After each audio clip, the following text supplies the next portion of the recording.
শোনেন জ্ঞানীজন, যারা ছিল অনুন্নত সম্প্রদায়, তারা যারা কোনোদিন মন্দিরে ঢুকতে পারে না, যারা ভগবান ডাকতে গেলে বাধা দিত সব সময়, বসে শোনেন নারী নরে কি বলবো সবাধারে, যারা মন্দিরে স্পর্শ করতে পারে নাই, যেতে পারে নাই কোনোদিন মন্দিরের ধারে, এবার তাদের ধর্মের অধিকার ফিরিয়ে দেবার তরে আমার হরিচাঁদ এসেছিলেন ওরা কান্দির বাজারে। এই যে আমাদের ভিতরে এখনো তো সেই বোধ আমাকে জন্মাই নাই। এই যে ঠাকুরনগর এবার আসলাম, যে ঘটনা দেখে গেলাম, আর আমি যেভাবে বাড়ি খেয়ে গেলাম, এই যদি করে কেউ আসতে পারে? এইটুকু ভাবনা যদি থাকে আমাদের ভিতরে, এই যে আসার পরে দেখি যে বাতাসা সিটই নাই, কেটা কেটা গেছো ওই বারণীর মধ্যে, আর তো লদি কেটা কেটা গেছিল, কেউ যাও নাই না, সবাই গেছো, 100 কলিয়া, এত ছোটার দরকার নাই, থাক বললি হয় যে আমিও গেছিলাম, উনিও গেছিল। আমি দল নিয়ে ঢুকলাম, ওই লাইনের ওপারে ছিলাম, ওপার দিয়ে পারে আসলাম, দল নিয়ে আসলাম, কেবল ঠাকুর বাড়ি ঢুকতেছি, প্রমথরঞ্জন ঠাকুরের ওখানে একটা গুল্লি দেব, হাতে একটা ছোটা আছে গুরুদেব দেশে, ওই নিয়ে মাথা দিচ্ছি, হরি বল, একটা ভাবনা তো আছে, ঠাকুর বাড়ি আসছে, মহাপাপী আমার মতো পাপী তো নাই, তবু যখন ঠাকুর বাড়ি আসি তখনও তো সবার মন একটু গড়ে যে জানো কোনোভাবে একটু পাই হরি ভক্তের চরণ। বাতাসাখান উড়িয়ে আসলো, মনে হলো যে বন্দুকের গুলিতে বার হয়ে আসলো, কপালে এমন গাই দিল, আমার সেই ভক্তি যে কোন জায়গা গেল, ওই এক বাতাসা সোনার চোখে, সেই যে ভক্তি আমার উড়িয়ে গেল, আর সেই বাবা আসলো না। এখন খালি ভাবতেছি যে মাতাম দেবো, আবার কোন সময় খিদা কষে, আমি কি ভুল করছি নাকি? ডাঙ্কা বাজাচ্ছে আমাকে ছেলে পেলে, সে কপাল নেই যে এনে ফুলিয়া টেবা হয়ে যাচ্ছে,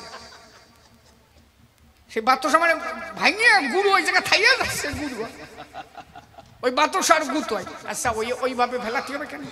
এর কি মানত করে? এই বাতাসা চিতানো শুরু হলো কবে?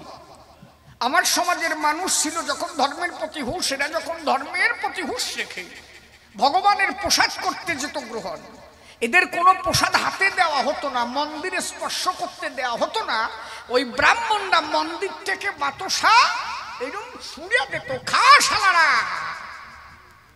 ওই মাটি দিয়ে বাতাসা পড়ে থাকতো, তাই মুছে মুছে এরা খাতো। এরা মনে মনে ভাবতো তাই যদিও না যাই, জ্যাম ভাই দিক দেশে তো ঠাউরি প্রসাদ খাই। ওই যে সরানি আরম্ভ বলো, সেই সরানি এখনো চলতেছে, আগে বাউন্ডা সরাতো, এখন আমাকে এই কয় শয়তানি সরাস। ভগবানের যাবে প্রসাদ দান, ভগবানের চরণে প্রসাদ নৈবেদ্য করিব গ্রহণ। আমি প্রসাদটা যখন দেব, কিভাবে দেব? চোখের জল ছেড়ে দিয়ে যা পারি তাই, হে ঠাকুর আমার প্রসাদ যেন তোমার চরণে যায়, তাই তো কথা থাকবে তাই। আর ওই প্রসাদ যে দেবে সেও 2 হাত দিয়ে দেবে, হে ঠাকুর তোমার প্রসাদে যেন মুক্তি পায়, তাই তো? এইভাবে দেয় নাকি? কি এসব কি?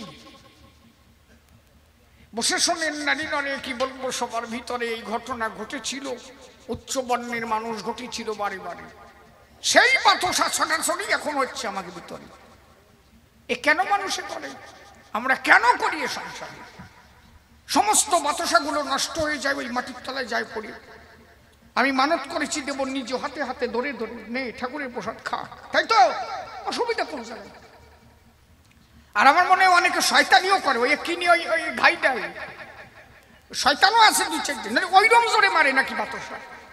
শালা বাতাসা যদি এমনি ছড়ায়, সে আসতে এইরকম ভাবে দেবে নাকি? সে ঘাই কি জানো না? থাকবে, আমি দেখাতে পারতেছি না, ভাব ভক্তি নষ্ট হয়ে যায় না? হ্যাঁ, ওই যে ছেলে পেলেগুলো ডাঙ্কা বাজাচ্ছে, ওরা মাথায় গামছা বানবে না, ওই ডাঙ্কায় তাল রাখবে না, ভাববে যে আবার আসে নাকি, ওই ঘাই আবার আসে নাকি, এই আর জীবনে ছড়াবে না, বন্ধ করবা। আমি তো উঠে পড়ে লাগছি, মানে আমি ওই কপালের গুঁতো খাইয়ে আমি উঠে পড়ে লাগছি বটে, এ বন্ধ করতেই হবে। এ কোনোভাবে ভাবের ঘরে যদি কোনো মানুষ থাকে, একবার ভাবের ঘরে, সেই ভাবের ঘরে গিয়ে কেউ যদি ওই বাতাসা ছড়ে, কেউ দেখে না, একজন দেখতে পারে। ওই যে যদি কেউ মারে, তুমি ভাবো কেউ দেখে না, কিন্তু তুমি যে বাতাসা শুনলে, যে ভক্ত আঘাত পেল, যদি প্রকৃত ভক্ত হয়, তোমার বাতাসায় যদি ওর ভাব নষ্ট হয়, ও ছড়াইয়ের যতটুক পুণ্যি পাইছো, ওই ঘরে যেয়ে যেটুক লাগছে, সারা জনম এটা কাটতে পারবা না, টেয়ার পাও লাগছে। বন্ধ করো এখনো পর্যন্ত। তাহলে আমরা ছিলাম অনুন্নত সম্প্রদায়, প্রসাদে ছিল না অধিকার, ধর্মের ছিল না অধিকার। সেই অধিকার ফিরাই দিতে এসেছিলেন হরিচাঁদ আমার। তাহলে মহাপ্রভু সব দেয়, মহাপ্রভু সব টুক দেশে, কোনো জায়গা বাকি নাই। কিন্তু জাত দিতে এসেছিল, আমরা নিতে পারি নাই। কেন নিতে পারি নাই? একটা নাম শিখতে গেলে রাগরাগিনী সহকারে যদি গাতি হয়, তার শিখার দরকার আছে। আমার মানুষও শিখবে কোন সময়? সময় পাইছে? আমরা আগে বাংলাদেশে দেখেছি, তাই এ কথা তো মিথ্যা নয়, আমি আমার বাবার মুখে শুনেছি, নিজে দেখছি। ওই ঢ্যাপ খাইয়ে বেঁচে রয়েছি, নালি ঢ্যাপ, শাপলার ঢ্যাপ খাইছি, তারপরে শালুক খাইছি, ছোলা খাইয়ে মুখ বান্দরের মতো করে বাড়ি যাইছি। মারে দেখেছি কোন রকম দুটো খুদ আনিয়ে সেই খুদ দিয়ে রান্না করে কোন রকম শুকনো লঙ্কা দিয়ে এমন ভাবে মাখাইছে, কারণ অল্প কয়টা খুদ, তো ভাই বোন আমরা 7 জন, 250 গ্রাম খুদ রান্না করে মা লঙ্কা দিয়ে মাখাইছে। তার মানে মাছ জানি তাই 1 মুঠ খাবে, তারপরে এমন জলে টান দেবে, জল খেয়ে টেগায়ে পড়ে থাকবে। এত কষ্ট করেছি, তাল গোটা খেয়ে বেঁচে রয়েছি। ওই রাগরাগিনী কবে শিখতে গেছি? ভালো একটা শিল্পী এই সমাজের মধ্যে দেখো না কেন? চক্রবর্তী, ব্যানার্জি, এরা কেন? একটা ভালো শিল্পী হতে গেলে তার শিক্ষার দরকার ছিল।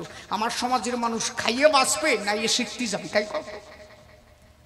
এদের মধ্যে ভালো শিল্পী নাই, ভালো জায়গাটা নাই। কেন? এরা জায়গা পাবে কবে? এরা তো 2 মানুষ সমান জলের ভিতরে হাড়ির উপরে থেকে ধান কেটে বেঁচে থাকতে হয়েছিল চরাচরে। তখন মেশিন ছিল না, অন্তরে করে ধারণা। ওই ধানের আগা কেটে কেটে মাকে দেখেছি, তাই নিজে মাটিতে রেখে পা দিয়ে পাড়ায় পাড়াইয়ে ধান বের করে সেই ধান সিদ্ধ করে ডেকিতে পাড়াইয়ে তারপরে ভাত খাওয়াইছিল। এদের শিখার সময় ছিল? দাদুর সঙ্গে ভুটা নেওয়ার সময় গেছিল না। এর শীতে বাক্ত সাজো, এখন টেয়ার তো পাও নাই। এই জায়গা ফুটা নেয়, এনে নেয়, এনে নেয়, এনে নেয়, আবার নাভিতি নেয়, আবার ফিটি নেয়, অন্য জায়গা নাই নাকি আমি জানি না, থাকি জেনে নাই নিয়ে। এই ফোঁটা নেবে না 2 মানুষ সমান জলের ভিতরে যেয়ে হাড়ির উপরে বসে ধানের আগা কাটবে? কি জলের ভিতরে ধান কাটার লোক আছে না জায়গা? আগে 1200 গান গাতাম না আমরা, ওরে মোদের বাড়ি যাইও কিনা তোর বাজাতে কইছি, ওরে শালি ধানের চিরা দিব বসতে দিব। ওই ধান কাটিছি আর গাইছি, কি উঠাই সত্যি কথা কিনা তাই কর। হ্যাঁ, কেন তুই আমার কি আর অল্প বয়স মনে হতেছিস? তুই কতটুক জানি আমার কোন জায়গায় কি পাকছে, তুই কতটুক খবর জানিস? কি ভাবিস কি তুই আমার? এই জন্য দাঁড়িয়ে বলি, সবার ঠাই এত কষ্টের পরে আমার সমাজের মানুষ বেঁচে ছিল চরাচরে। অত সংস্কৃত বলার সময় এরা পাবে কোন জায়গায়? কোন দেখি আমার ওই তুলসী তলায় যাই জায়গাতে যাবে, তুলসী প্রিয় না কি যেন কোন সময় কবে এরা সময় ছিল? এই ধান কাটে খাবে না ওই সংস্কৃত কবে? এই যে টিক্কি রাখে না, আছে নাকি জায়গায় একজন উঠে দাঁড়াতি কন তো, এই যে টিক্কি রাখে, এই টিক্কি এই যে এই যে একটা বান্দা, এই বান্দা দিতে গেলি এর একটা মন্ত্র আছে নাকি? তোলেন আমার সামনে বলুক, এর একটা সংস্কৃত মন্ত্র আছে। আবার এইটা নিয়ে খোলা এই সময়টা মন্ত্র। এই যে বক্ষে যখন দেবে ফোঁটা দেবে, তিলকের ফোঁটা, এর এক মন্ত্র। আবার কেউ বাঁশপাতা তিলক নেয় কপালে, কেউ আবার হলুদ নেয়, কেউ আবার সিটে বেকাই ডাক্তার। এই করবা না ধান কাটে খাবা? কি এত পাও নাই যে কি কষ্ট করি? এদের কাজ ছিল কি? ওই 1 ফসলে ধান হতো, তারপরে হুঁচে জাল কইয়ে জাল নিয়ে মাঠে মাছ ধরতে নামিয়ে যেত। হরিচাঁদ ঠাকুর দেখলো তাই একমাত্র এদের উপায়, এত রাগরাগিনী সহকারে এই নাম করার মতো এদের সময় নাই। এই যে এখন যে নামটা আসছে, এই নাম আসছে না, নামের শ্রাদ্ধ হয়, তাই কবে? সে নাম কি গাই দেখছো? হরে কৃষ্ণ হরে কৃষ্ণ।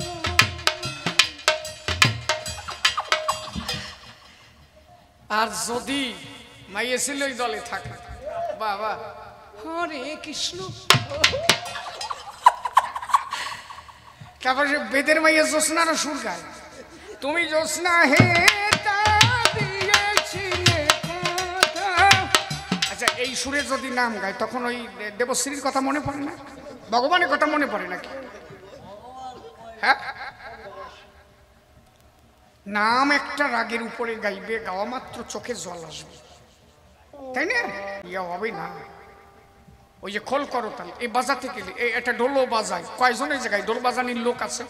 এটা নাম গাইতে গেলে তা একটা ঢোল বাজানি ভালো লোকের দরকার না? হরে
এগুলো তো সবার দ্বারা সম্ভব না, না? এটা ভালো খুলি দরকার, এটা ভালো জুড়িওয়ালা দরকার। নামে যে জুড়ি বাজায় তারও বেকায়দা কল,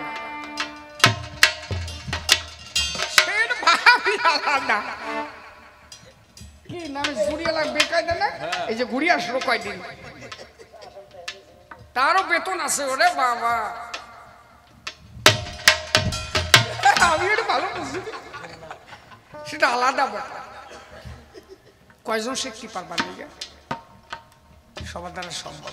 আমার ঠাকুর দেখলো কি খাটিয়ে খাবি ৬০-৭০ বছর বাঁচবি, বউ নিয়ে শুবি না, এই শিখবি নাই, ফুটা কাটবি নাই। এই জন্য হরিচাঁদ ঠাকুর বললেন জল ডালা মালা টেপা ফুটা কাটা নাই। একদম পরিষ্কার পরিচ্ছন্ন কয়টা কথা বললেন।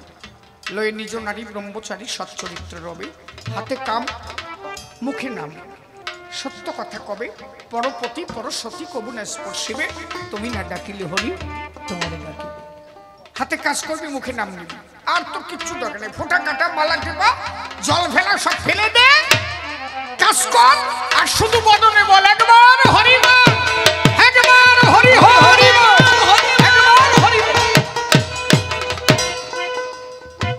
একবার হরি নাম নিলে সব একবারে এই নাম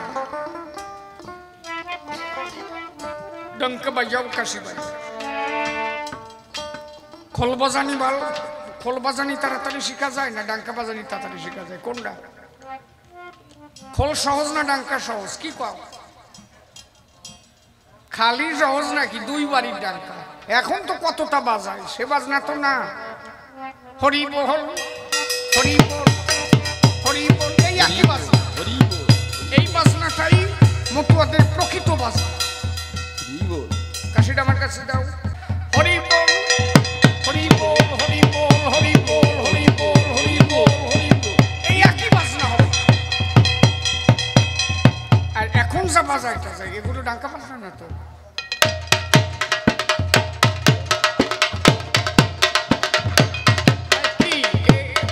এই যদি খালি নিষেধ করা না থাকে মনে হবে যে বিয়ে বাড়ি যাচ্ছে কি বুড়াই একটু ঠিক কি না তাই করে। আর তারপরে যে মাঝখানে কুরুত কল আছে ওটি কুরুত দেয় ওরে কেনা খায় ও আর এক বেজাল বাঁধায়। এইগুলো তো না, একদম সহজ সরল বাজনা তো। হরি বল হরি বল হরি বল হরি বল হরি বল হরি বল হরি হরি বল হরি বল হরি বল হরি হরি হরি বল হরি বল হরি বল হরি বল হরি বল হরি বল। মহাপ্রভু নিজে মুখে বলেছিল, মিথ্যা কথা নয়। নিজে মুখে বলেছিল, মিথ্যা কথা নয়। ঠিকানাটা আপনাদের কাছে দিয়ে যাই। বর্ধমান কাঞ্চননগর বলি সভাধারে গোবিন্দ দাস থাকতো মহাপ্রভুর দ্বারে। কর্মকারের কাজ করতো বলি সবার ঠাই, কামার বলি আমরা জানি যে সবাই। গোবিন্দ কর্মকার বলি সভাধারে। একদিন তার স্ত্রী বলে গোবিন্দ দাসের দ্বারে কোন কর্ম করো না, বসে বসে খাও আর আল্লাহদের দেখি হইয়া ঘুরিয়ে বেড়াও। গোবিন্দ বলে এত অপবাদ দিলি মনে, আজ হইতে আর কাজ করব না সংসারে। এই বলে গোবিন্দ দাস সেটা চলে গেল, মহাপ্রভুর কাছে গিয়ে থাকিতে লাগে। মহাপ্রভু যে পাতে অন্ন প্রসাদ নিত সেই পাতে গোবিন্দ দাস বসে খেত। এই গোবিন্দ দাস একটা করসা লিখে গেল, মহাপ্রভু যা বলতো তাই লিখিয়াছিল। গোবিন্দ দাস নিজে মহাপ্রভু যা বলতো নিজে লিখে রেখে গেছে। তার মধ্যে পরিষ্কার লেখা আছে, আমি নিজে গান গেয়ে এসেছি কাঞ্চননগরে 557 না 58তম জন্মোৎসব উপলক্ষে কাঞ্চননগরে। ওখানে যাওয়ার পরে আমার একটা বই হাতে দেয়, সেই বইতে গোবিন্দ দাস পরিষ্কার লিখে যায়। মহাপ্রভু বলে গেছে গোবিন্দ দাসের ধারে, শোনো গোবিন্দ, তোমার ছোট্ট একটা কথা আমি বলে যাই চলাচলে। কি বলছে? হরিনাম সর্বোপরি, এই নাম সার, এই হরি নাম নিলে দীক্ষা লাগে না তার। বৈরাগীরে তো এত দীক্ষা নাই, শিক্ষা নাই, তাই না? মহাপ্রভু নিজে মুখে বলেছে হরিনাম সর্বশ্রেষ্ঠ, এই নাম সার, এই হরি নাম নিলে দীক্ষা লাগে না তার। গোবিন্দ দাস জিজ্ঞাসা করলেন সেই হরিনামটা কি? এই কৃষ্ণ নাম কি হরিনাম না এই হরিনাম? তখন মহাপ্রভু কি বলেছিল? করচা, গোবিন্দ দাসের করচা কিনে পড়ে রাখবে। মহাপ্রভু নিজে মুখে বলেছে বালকে বলিবে হরি, বালিকা বলিবে হরি, সর্বভূতে লতায় পাতায় কীট পতঙ্গ ধুলি কণায় সবাই মুখে বলবে হরি হরি হরি হরি হরি হরি। এই মতুয়া রাজ্যে হরিনাম সদা সর্বদা গায়, এই হরিনাম সর্বোপরি নাম, এর উপরে নাই। এই হরিনাম মহাপ্রভু সদা যে করিত গোবিন্দ দাসের কাছে তাই কহিয়া গেল। অনেকে বুঝতে পারল না বলি সবার ঠাই, তাই হরি হয়ে আবার এলো ওরাকান্দির গায়ে। স্বয়ং হরি হরি হয়ে জগৎ মাঝে এলো। একবার হরি গুরু চান প্রেমানন্দে হরি হরি হরি বল। যাকে এইভাবে আর কব না, অন্তরে করি ভাবো না। এবার আমি যে জবাব দিয়েছি ও বসবে না নাকি? বসবে না। একজনের সল প্যারাসিটামল খায় না, বুঝলি? তা জোয়ার রয়েছে গায়ে, ডাক দিয়ে বলে বাবা ছেলের ঠাই এটা প্যারাসিটামল খা, ওর মধ্যে তো কুইনাইন থাকে, তিতিয়া ও থুতু দিয়ে ফেলায়। বাবা মনে মনে ভাবলো তাই, তুমি যতটুকু চালাক আর আমি তোমার জন্মাইছি, আমিও কমা নাকি তাই পাবো নাকি? বাবা গেল বাজারে, বসে শোনেন নারী নরে একটা কালো জাম মিষ্টি কিনে আনলো ঘরে, ওর ভিতরে প্যারাসিটামল ঢুকাই দিয়া ছেলেরে দিল খাওয়াইয়া। বাবা আনন্দে বেড়াচ্ছে লাফাইয়া, আর সমস্যা নাই, যেহেতু প্যারাসিটামল খাইয়ে নিয়েছে একটু পরে জ্বর কমে যাবে, পাশে ছেলে আমার বাইসে গেছে। বাবা আনন্দে ভাষা লাফাচ্ছে। দিন যত যায় তত আরো জ্বর বাড়ে। বাবা ভাবে মনে মনে, ভাবে অন্তরে, খাওয়াই দিলাম ওষুধ, ওরে জ্বর কমে না কেন রে? শালা ডাক্তার তো ওষুধ ঠিক মতো দেয় নাই। ডাক্তারের কাছে গেল, ডাক্তারের কাছে খুলে বলল শোনো ডাক্তার মশাই, মোটে ছেলে ওষুধ খায় না, ওর ভাব মোটে ভালো না, মিষ্টির মধ্যেই খাওয়ালাম তাও জ্বর যায় না, তোমার ওষুধের ছাতা ভালো না। ডাক্তার কয় যে তোমার সোয়ালো কমা না, ওষুধ খাইছে কিনা তা না শুনে আমার কাছে চাইছো কেন? ঠিক করে শুনে দেখো খাইছে কিনা। কয় যে তা আমি শুনি নাই। কয় যে আগে যাও খাইছে কিনা তাই শোনো। বাড়ি এসে ছেলের ধারে ডাক দিয়ে বলে ছেলের গোচরে খোকা কথা নাও, তোমার যে কালো জাম মিষ্টিটা খাওয়াইছি কেমন খাইছে তাই কাও। কয় যে বাবা সবটুকু ভালো খাইছি, ভিতরের বিচিটা ফেলাই দিছি। এই এই জন্য তোরে দাঁড়িয়ে বলি তাই সবটুকু ভালো খাবি বিচিটা ঠিক মতো বেলা ছিল ওইটুকু খাস জ্বর সারবে না নিতে দেও ডোলে বাড়ি একটা গান দয়াময়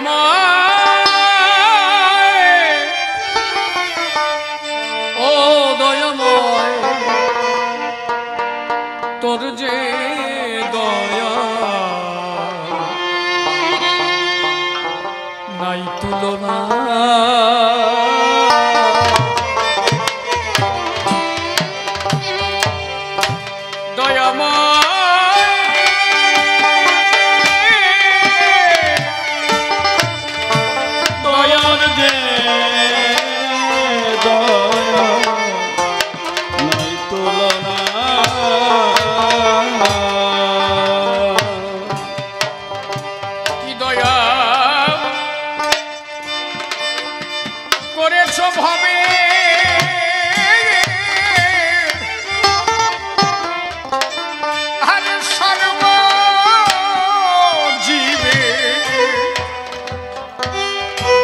রূপের নিশানা তোর যে দয়া নাই তুলনা দয়াময় তোর দয়া নাই তুলনা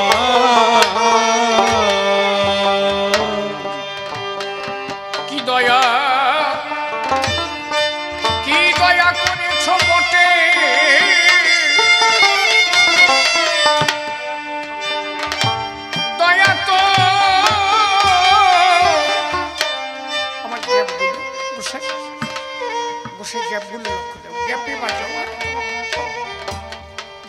গ্যাপগুলো বাজাও তাহলে ভালো হবে আমার কথাগুলো বুঝতে পারবে সবাই কি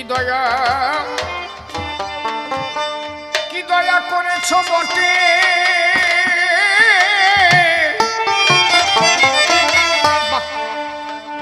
ওরে দয়া তো সর্বঘটে দেখতে পাই ঘটে ঘটে এমন হবে না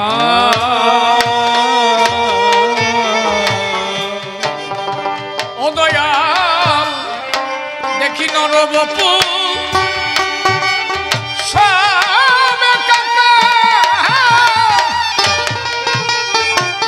তাতে রঙ ভেঙেছে কি চমৎকার দেখি নরবপু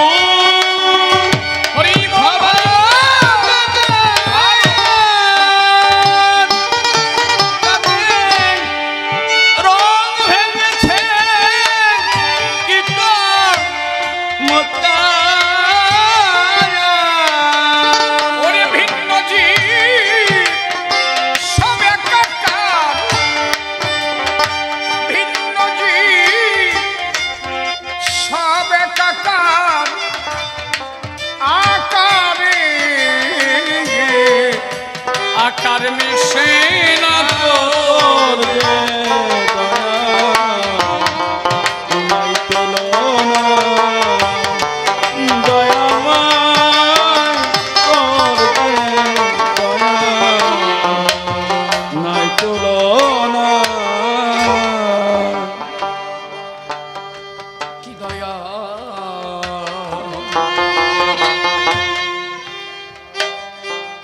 দয়া বিক্ষলতায় গ্যাপগুলো ঠিক আছে গড়েছ পাতায় পাতায় দেখলে তা একটি পাতায় গুণের সীমা হয় না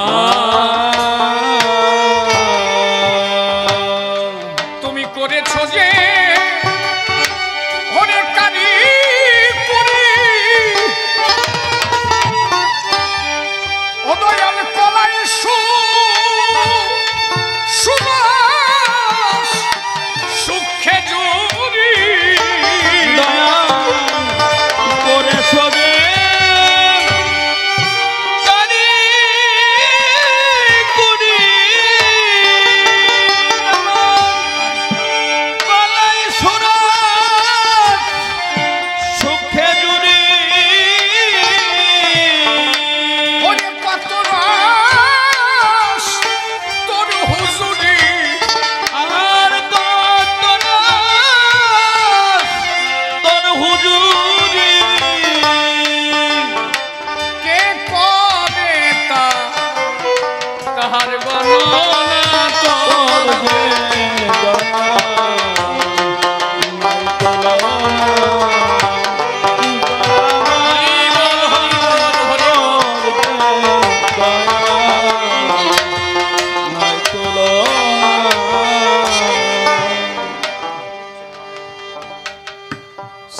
চূড়ামণি। একদম আস্তে, একদম আস্তে, একদম আস্তে। আমার কথার উপরে বাজনা গেলে সমস্যা হয় আমার। শ্রীমৎ স্বামী কবি চূড়ামণি তার গোসাই, এই গানটা তার। দয়াময় তোর যে দয়া নাই তুলো,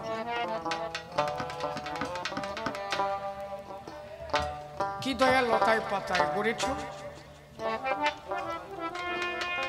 কি দয়া বৃক্ষ লতায় গড়েছ লতায় পাতায়, দেখলে তার একটি পাতায় গুণের সেবা হয় না। পৃথিবীতে যে কত বৃক্ষ কত পাতা, একটা পাতার সাথে একটা পাতা মেলে না, দেখেছেন? কি তৈরি তা, কোন একটা গাছের পাতার সাথে কোন একটা পাতা মিললে। এটা কুমড়োর পাতা, এটা লাউয়ের পাতা, একই রকম ভাষা গসা দিয়ে দেয়। কুমড়োর পাতাটা মোলাম, এই কুমড়োর পাতাটা কাটা কাটা, আল্লাহর পাতাটা মোলাম। তুলসীর পাতা আর বিছটি পাতা একই রকম দেখায়, গসা দিয়ে দেই জ্বালা।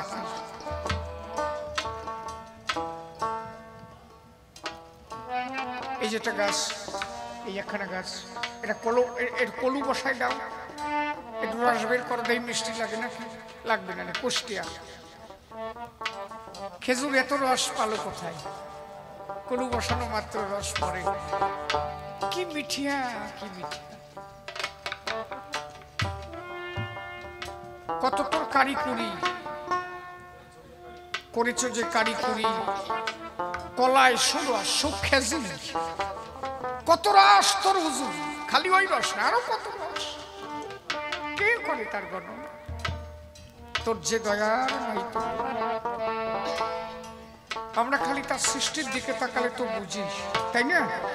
সে কি করতে পারে কি করতে পারে না। তুমি যা কিছু করেছ, এত কিছু দিয়েছ, সব থেকে শ্রেষ্ঠ কি জানো? নরবেপ সব একাকার, তাতে রং ভেঙেছে কি চমৎকার। ভিন্ন জীব সব একাকার, আকারে আকার মেশে না। কেরুর আকারের সাথে কেরুর আকার মেশে না। একজন মানুষের সাথে একজন মানুষের মিল আছে। কি কারিগরি বুঝো বাবা। এই যে ঠাকুর আমার কিছু দিলে না, ঠাকুর আমার কিছু দিলে না। হ্যাঁ, কি দেবে? তোরে যে তৈরি করেছে এর থেকে বড় কি আছে? বলেছেন না তার গোসাই, তার গোসাই বললেন, এ ব্রহ্মাণ্ড ব্রহ্মাণ্ড ঘুরছে কলে, ও দয়াল তোর দয়া বল, কত ব্রহ্মাণ্ড চলে অগণিত গণনা। ও দয়াল কি খেলা জগতে খেলা, যেমন বালকে করিলাম খেলা,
সব হতে দয়া ভারী। তুমি আমাকে গড়িয়েছি 20টা কীট, তার মজুরি আমার হতে হয় না। কত খাওয়াও সুরস পরাও সুবাস, ও কত সুখে পড়া ঘর গৃহবাস, কত খাওয়া সুরস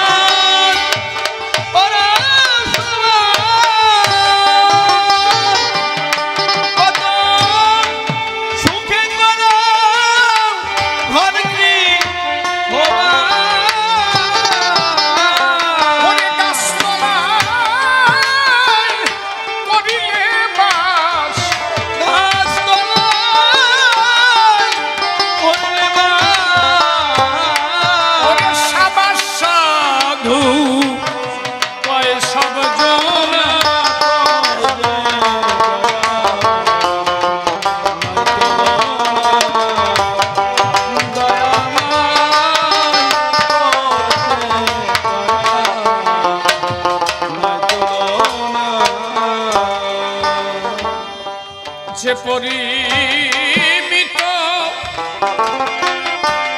পরিমিত কায়া অপরিমিত দয়া করেছ তুমি, যে দয়া এই আধারে ধরে না।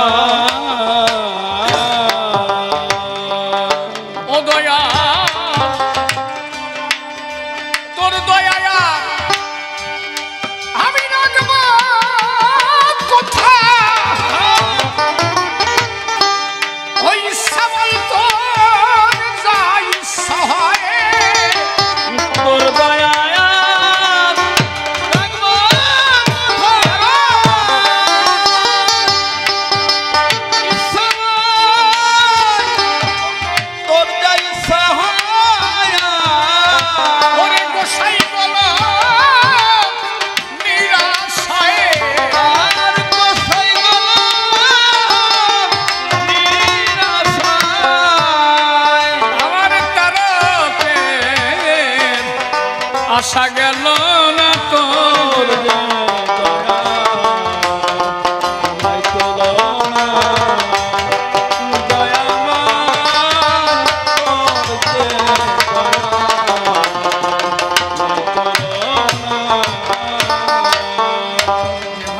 প্রশ্নপত্র সবাই করে গেল দান, আমি এক এক করে ধরে ধরে থাক দিয়েছি সমাধান। ঈশ্বর জানতে গেলে আগে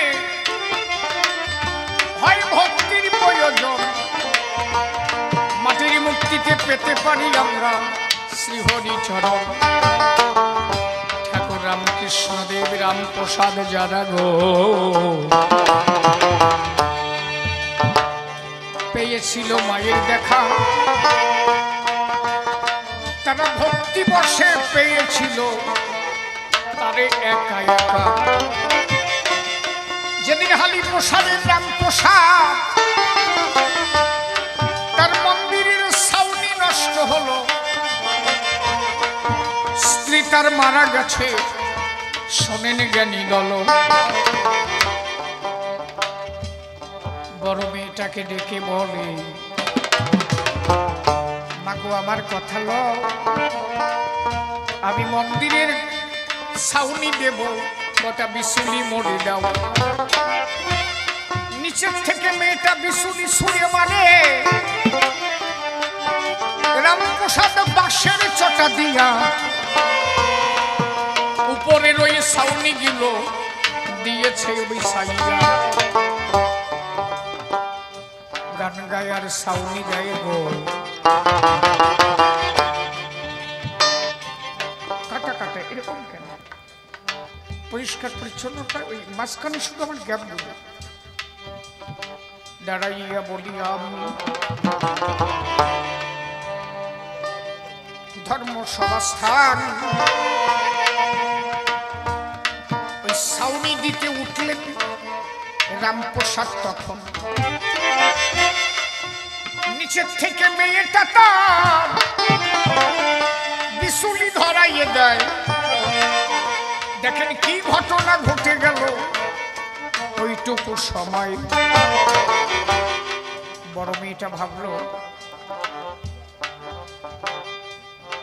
বাবা এত কাজ করছে, যদি জল পিপাসা লাগে আমি একটু জল নিয়ে আসি। কলসিতে করে নদীতে জল আনতে গেল। ভাইলিনে কি ইকো আছে নাকি? ভাইলিনে বোধ ইকো আছে। ভাইলিনে ইকো করা আছে নাকি? খোকা রিভাবটা বেশি আছে ভাইলিনে, ইকোটা কমিয়ে দাও তো, আমার মনে হচ্ছে তাই। মেয়েটা জল আনতে গেল, এদিকে রামপ্রসাদে বিচলিত দরকার। মেয়ে যে জল আনতে গেছে রামপ্রসাদ ঠাকুর জানেন না। উপর থেকে ডেকে বলছে মা আমার বিচুলি দাও, বিচুলি লাগবে। মেয়ে তো নেই। উপরে বসে রামপ্রসাদ আনন্দে গান গাচ্ছে আর ঘরের চটা ছাইছে, মন্দিরের চটা। আমরা আগে এইভাবে ছাইছি না, বিচুলির পরে চটা দিয়ে নিচের থেকে সুতুলি দিয়ে ফিরাই দিত। একজন নিচে থেকে ফিরাই দিত একটা কাঠি দিয়ে নাকি, উপরে বসে বাঁধতে হতো। তখন উলুবনের চাল, খড়ের চাল, বিচুলির চাল আমরা দিয়েছি। তখন এই টিন এত কিছু আসেনি তো, হলেও কিছু কিছু জায়গায় সাধারণ মানুষের পক্ষে সম্ভব ছিল। মেয়ে জল আনতে গেছে, রামপ্রসাদ বলছে বড় মেয়েকে নিচে ডেকে, বড় মা বিচুলিটা ধরে দাও। বড় মা তো নেই। মা দেখলো কি এই মুহূর্তে যদি আমি নিজে বিচুলি না ধরিয়ে দিই তাহলে আমি আমার রামপ্রসাদের মুখে ওই ভালো গানটুকু শুনতে পারবো। মঠের মুক্তি সাকার মুক্তি ধারণ করলে, ধারণ করে নিচের থেকে বিচুলি ধরায় দিচ্ছে আর বলছে বাবা ভালো করে গাও, ভালো করে গাও, তোমার কণ্ঠের গান যে আমি কত ভালো শুনি বাবা। রামপ্রসাদ তখনও জানি না আমি এটাকে চাল ধরিয়ে দিচ্ছে আর বাঁচতেছে, সুতুলি ধরিয়ে দিচ্ছে। বাঁধতে বাঁধতে গান গাইতে গাইতে হঠাৎ করে তাকিয়ে দেখে বেলাটা পাটে যাবে পশ্চিম আকাশে, বড় মেয়েটা কলসিতে জল নিয়ে আসে। ঈশ্বর হচ্ছে মনের উপরে বসতি হয়। সঙ্গে সঙ্গে রামপ্রসাদের মনে একটা চেঞ্জ হয়ে গেল। কি হলো? ওই যে আমার মেয়েটা আসে, নিচে একজন, তাহলে ওকে আর নিচে কে? আর নিচে নাই। মন চেঞ্জ হওয়া মাত্র সে আর নাই। এই জন্য বলছে না মনের মানুষ, মনের মানুষ ধরা মনে ফেরা মুখের কথা নাই। এরা হচ্ছে মনের মানুষ, কোনোভাবে মন চেঞ্জ হয়ে গেল ধরতেই পারবে না। মন চেঞ্জ হয়ে গেছে মানে আর নাই। এখন বলছে বড় মা বিচুলি দাও। নিচে কে? রামপ্রসাদ। তুমি যতটুকু চালাক হও তার থেকে তো সে বেশি চালাক। আর ডাক শোনা, লাভ দিয়ে পড়েছে নিচে, নেই। বড় মেয়েটারে বলছে তুই কখন জল আনতে গেছিস? বলে অনেক সময় আগে। বলে এত সময় বিচুলি ধরা দিল কি? বলে বাবা আমি তো ছিলাম না। সত্যি তুই ছিলি না? না। তাহলে আমার বিচুলি দিল কি? আমার সুতুলি বাঁধালো কে? বলে তা জানি না। রামপ্রসাদ আসতে মন্দিরের ভিতরে ঢুকে গেল, দেখে যে মায়ের এক হাতে সুতুলি ধরা, এক হাতে বিচুলি ধরা। রামপ্রসাদ বললেন মা আমার মেয়ে হয়ে ধরে দিয়ে গেলি, তবু বুঝতে দিলি না যে তুই আমার কাছে এলি, তুই যে আমার ছিল আপন মা হয়ে কাছে এলি।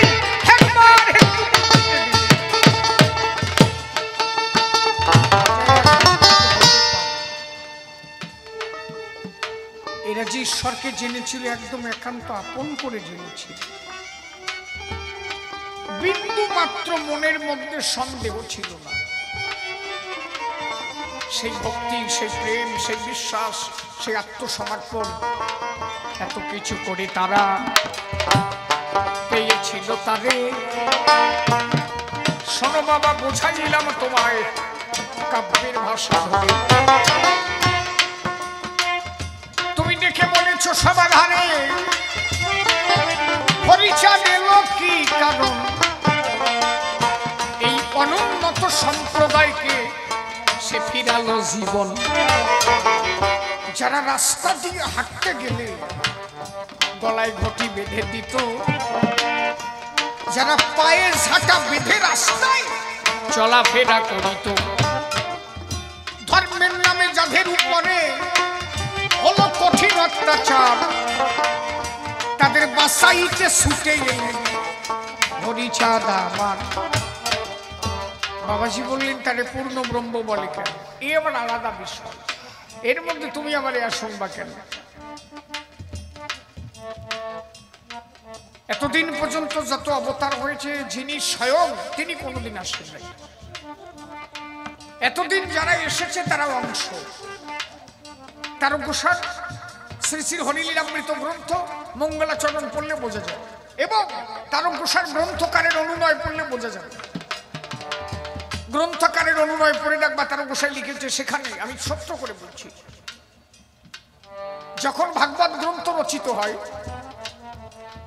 ওই ভাগবত গ্রন্থ রচিত কালে যে কলম দিয়ে গ্রন্থ লিখিত হবে, সেই গাছের ডালটা দিয়েছিল শ্রীকৃষ্ণ,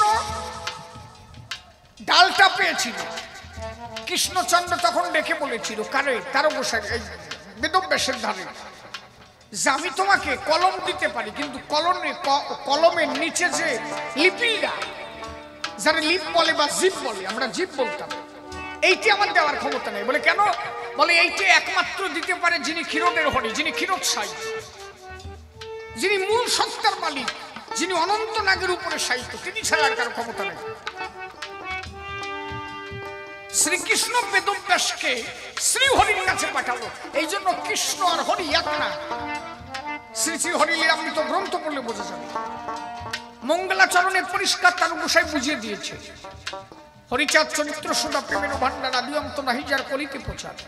সত্য ত্রেতা দাপরে শেষ হয় কলি, ধন্য কলি যুগ কহে বৈষ্ণব সকলি। 3 যুগ পরে কলি যুগে কনিষ্ঠ কনিষ্ঠ হইয়া হইল সর্বযুগ শ্রেষ্ঠ। এই কলিকালে শ্রী গৌরাঙ্গ অবতার বর্তমান ক্ষেত্রে উপহার। সে যাহারে ভক্তি করে সে তাহার ঈশ্বর, ভক্তি যোগ সে হয় তার স্বয়ং অবতার। যে যারে ভক্তি করে সে তার ঈশ্বর, ভক্তি যোগের দ্বারা সে স্বয়ং হয়। আমি বক্সটাকে যদি ভক্তি করি, আমার ভক্তির দ্বারা এই ঈশ্বর হবে, মূলত ঈশ্বর না। কি বলেছি? এই বক্সটা কিন্তু মূলত ঈশ্বর না, আমার ভক্তির উপরে ঈশ্বর হবে, যদি আমার ভক্তি যোগ থাকে।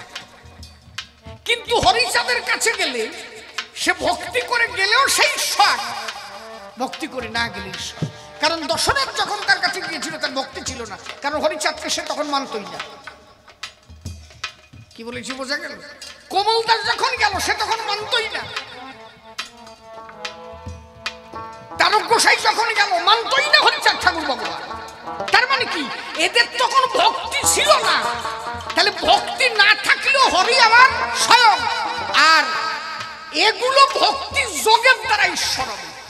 আর হরি আমার ভক্তি থাকলেও পূর্ণ, ভক্তি না থাকলেও। কথা বোঝা যাচ্ছে নাকি? এই জন্য তারকেশ্বর কলম দিয়েছিলেন, যে যারা ভক্তি করে সে তার ঈশ্বর। ভক্তি যোগে সে হয় স্বয়ং অবতার, হয় গ্রীব অবতার, কপিল অবতার, অষ্টবিংশ অবতার পুরাণে প্রচার। মৎস্য কুর্ম বামন বরহ নরহরি বিগুরাম রঘুরাম রাম অবতার, ঈশ্বরে অংশ কলা সব অবতার, প্রথম পুরুষ অবতার রঘুবর। এই জায়গাটা মাস পয়েন্ট। এই জায়গাটা যদি কেউ ধরতে পারে হরিচাঁদ যে পূর্ণ ব্রহ্ম, তাহলে বুঝতে পারবে যে যারা ভক্তি করে সে হয় তার স্বয়ং অবতার, হয় গ্রীব অবতার, কপিল অবতার, অষ্টবিংশ অবতার পুরাণে প্রচার। পুরাণে প্রচার আছে কার? অষ্টবিংশ অবতারের কথা। অষ্টবিংশ অবতার পুরাণে প্রচার। মৎস্য কুর্ম বামন বরাহ নরহরি ভিগুরাম রঘুরাম রাম অবতরী, ঈশ্বরের অংশ কলা সব অবতার। মানে যত অবতার সব ঈশ্বরের অংশ এবং কলা, ঈশ্বরের অংশ কলা সব অবতার। প্রথম পুরুষ অবতার রঘুবর। তাহলে সব অবতার যদি ঈশ্বরের অংশ কলা হয়, তাহলে প্রথম পুরুষ অবতার কে? রঘুবর। রঘুবর মানে রামচন্দ্র। তাহলে রামচন্দ্র অংশ। কথা বোঝা গেছে? তার উপর সে পরিষ্কার বুঝিয়ে দিয়ে গেছে। এরপরেও যদি কেউ আমার সাথে তর্ক করে, এটা সে তার বাহাদুরি নিয়ে তর্ক করে। সে তো আমার সাথে অনেক গন্ডগোল হয়েছে, শুনেছো তোমরা সবাই। তার উপর সে পরিষ্কার বলেছে, নিত্যানন্দ হরি, কৃষ্ণ হরি, গৌর হরি, হরিচাঁদ আসল হরি, পূর্ণানন্দ হরি। নিত্যানন্দ হরি, নিতাইকে হরি বলবে কেন? হরি তো নাম, হরি কৃষ্ণ, হরি গৌরাঙ্গ মহাপ্রভু, হরিচাঁদ আমার হরি। তাহলে নিত্যানন্দ হরি কেন? নিতার পূর্বজন্মে কি? নিতাই পূর্বজন্মে ছিল বলরাম, তার আগের জন্মে লক্ষণ, লক্ষণের আগের জন্মে কি? অনন্ত নাগ। তাহলে অনন্ত নাগকে হরি বলা যায়? অনন্ত নাগকে হরি বলো, তার মানে হরির অংশে অনন্ত নাগের জন্ম, তাই সে হরি। কথা বোঝা যাচ্ছে? পরবর্তীতে এই যে নিত্যানন্দ হরিলীলায় এসে কি হলো? অশ্বিনী গোসাই বলল, এবার নদী আসছেই নিত্যানন্দ নারকেল বাড়ির মহানন্দ। আচ্ছা, মহানন্দকেও যদি হরি বলি আর হরিচাঁদকে হরি বলি, দুই হরি কি এক হরি? মহানন্দ আর হরিচাঁদ কি একই হরি হবে? হবে না। তাহলে এর মধ্যে পার্থক্য আছে তো। তাহলে মহানন্দ হরি কেন? হরির কৃপা পেয়ে হরি, এই জন্য সে হরি। মূলত সে আসল হরি না। তেমনি কৃষ্ণ হরি, হরির অংশ হরি, মহাপ্রভু হরি, হরির অংশ হরি। কিন্তু হরিচাঁদ আবার ক্ষীরদ বিহারী হরি, স্বয়ং পূর্ণ ব্রহ্ম। শোনা বাবা, আমি যদি কোনোদিন প্রথম কোনো জায়গায় গানে আসি, প্রথমে যে বলবা বিরাট আলোচনা। আমি তো সংক্ষেপে তোমার একটু বললাম। ক্ষীরোদসাই জীবনে কোনোদিন জগৎ আসে নাই। তুমি যুগ কয়টা জানো? কয়টা যুগের কথা জানো? আমরা কয়টা যুগ জানি? কয় যুগ? কয়টা যুগ? ঠিক, এটাই ঠিক, এটাই ঠিক জানো। তোমরা তো এইটুকু জানো, কিন্তু আসলে তো তা না। এইটা কত মন্বন্তর? এর কত মন্বন্তর কয়? অষ্টবিংশ মন্বন্তর। অষ্টবিংশ মন্বন্তরে ফিরেছে এই দিন। তোদের এই দিন যদি যায় রে বিথার পাবি না দিন রে। চলো ভাই চলো রে, চলো আনন্দ মেলে। কার গান? তারকের গান। আচ্ছা, অষ্টবিংশ মন্বন্তর, এক মন্বন্তর কিসে হয়? এবার যোগ কর। এক মন্বন্তর কানে বলে 71 চতুর্যুগে হয় এক মন্বন্তর। 71 চতুর্যুগ। চতুর্যুগ মানে 70 তেতা দাপর কলি, এইরকম 71টা চতুর্যুগ এক করলে যা হয়, এইটা হচ্ছে এক মন্বন্তর। আর এইটা যদি 28 মন্বন্তর হয়, তাহলে কত সত্য গেছে, কত তেতা গেছে, কত কলি গেছে বলো। এই জন্য তারকেশ্বর কলম দিয়েছিল, বহুত দাপর কলি আসে আর যায়, স্বয়ংের অবতার তাতে নাই হয়। তারকেশ্বর পরিষ্কার বলেছে, বহুত দাপর কলি। বহু মানে কি? দুটো একটা নাকি? বহু শব্দে কি বুঝায়? অনেক, তাই তো? এই জন্য বলছে বহুত দাপর কলি আসে আর যায়, স্বয়ংের অবতার তাতে নাহি হয়। অষ্টবিংশ মন্বন্তর শেষ যেই কলি, মানে এর আগে আরো অনেক কলি ছিল, কিন্তু সেই কলি শেষ কলি না। এইবার শেষ যেই কলি, অবতীর্ণ ভক্তবৃন্দ লইয়া হরি বল, হরি বল। এই জন্য এবার মতুয়ারা যা পারে আর কোন যুগে তা হয়। এইবার যে লীলা হলো, এই লীলার কোন যুগে। এইবার যদি বলেন তার ক্ষীরোদসাই পূর্ণ ব্রহ্ম কেন বলা হয়? এইবার কেন সে পূর্ণ ব্রহ্ম? এ পর্যন্ত যারা তারা অংশবতার। সৃষ্টি তত্ত্বে যাই, কি হলো?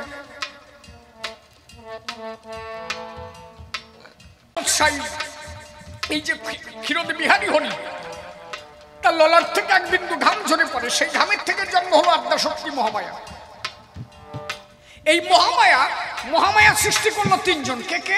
ব্রহ্মা, বিষ্ণু, মহেশ্বর। কেন্দ্রবিন্দুতে যিনি ক্ষীরদ বিহারী হরি, তার ললাট থেকে এক বিন্দু ঘাম ঝরে পড়েছিল, সেই ঘামের থেকে জন্ম হলো মহামায়া। মহামায়ার থেকে জন্ম হলো তিনজন, ব্রহ্মা, বিষ্ণু, মহেশ্বর। এ পর্যন্ত যত লীলা সব বিষ্ণু অবতার। কিন্তু ওই যে ক্ষীরদ বিহারী হরি যে ছিল প্রথম, তিনি কোনোদিন লীলায় আসেন নাই। এইবার তিনি এসেছেন, তিনি হচ্ছেন স্বয়ং পূর্ণ ব্রহ্ম। এবার যদি বলেন ব্রহ্ম মানে কি? আমি ব্রহ্ম নই, আমার মধ্যে ব্রহ্ম সত্তা নেই, আমি বেঁচে আছি কি বলেন? তিনি আমার মধ্যে আছেন, তাই তো আমি বেঁচে আছি, কিন্তু আমি পূর্ণ না। একটা বিষয় বুঝো, আমার মধ্যে অনন্ত সত্তা।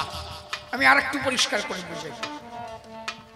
আমি একবার নারীতে মিলন হলে, কি আপনি একবার নারীতে মিলন হলে যত পিতৃসত্তার মধ্যে দিয়ে শুক্রকীট যায়, কতগুলো সন্তান যায় জানো? একবারে একটা মেয়ে যদি একটা পুরুষ যে কয়টা সন্তান দেয় একবারে ধরতে পারে, একবারে একটা মেয়ে 4 থেকে 5 কোটি সন্তান জন্ম দেবে।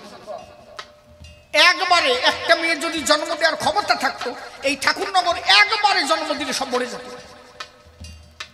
একটা পুরুষ একটা নারীর কাছে যতটুকু পিতৃসত্তা দেয়, তার মধ্যে ছেলে মেয়ে থেকে 4 থেকে 5 কোটি সব মরে যায়, মাত্র একটা কি দুটো বেঁচে থাকে। এই জন্য কারো যমজ সন্তান হয়, কারো একটা হয়। তাহলে একবার নারীর কাছে গেলে তার 4-5 কোটি সন্তান যায়। তাহলে আমার মধ্যে কত কোটি সন্তান আছে, কত ব্রহ্ম আছে? অনন্ত কোটি ব্রহ্ম দিয়েছে, তিনি দিয়েছেন আমাদের, তাই তো? কুকুরের মধ্যে, বাঘের মধ্যে, মানে অনন্ত কোটি জীব, অনন্ত কোটি সমস্তের মধ্যে তার সৃষ্টি গেছে। এইবার এই সত্তা যিনি দান করছেন, বোঝা যাচ্ছে কি? এই আত্মাগুলোকে যিনি দান করছেন, ইনি তো সবাইকে দিচ্ছেন, তাই তো? তাহলে এত কিছু দেওয়ার পরেও যার কিছু কমতি হয় না, আর এরা চলে যাওয়ার পরে আবার তার সঙ্গে মিলন হলেও তার কোনোভাবে কিছু আসে যায় না, তার কোনো কিছুতে যুক্ত হয় না। তিনি যেমন তেমনই থাকেন। তার থেকে কোনো কিছু চলে গেলে মাইনাস হয় না, তাকে কিছু যুক্ত হলে সে বৃহৎ হয় না। সেই একই অবিনশ্বর, সে যেমন তেমন একই সত্তা, একইভাবে থাকে। তিনি অনন্ত জগতের মালিক সাই। তাহলে এই অনন্ত জগতের সৃষ্টিকর্তা, অনন্ত জীব যা কিছু তিনি দান করেছেন, সেই হরি, সেই ক্ষীরোদ বিহারী হরি, তাহা হইতে জগতের সবকিছু সৃষ্টি, সমস্ত জীব তাহারই দান।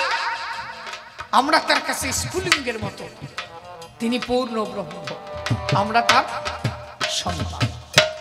সেই হরি কোনদিন জগতে আসেন নাই, এইবার একমাত্র লীলাকারী ক্ষীরোদ বিহারী। এই জন্য তার গোসাই বলেছিলেন কি, অষ্টবিংশ মন্বন্ত শেষ যেই কলি, অবতীর্ণ ভক্তবিন্দু লইয়া সকল, জাগে পরে কোনোদিন হয়নি। পাগল বিজয় সরকারও লিখে গেছিল, কিন্তু যদিও এখনো তার কথাটারে ভুল ব্যাখ্যা করা হয়। বিজয়বাবু নিজে লিখেছেন, রামহরি, কৃষ্ণ হরি, নারায়ণ হরি ওই, নদিয়াতে গৌর হরি, আসল হরি কই।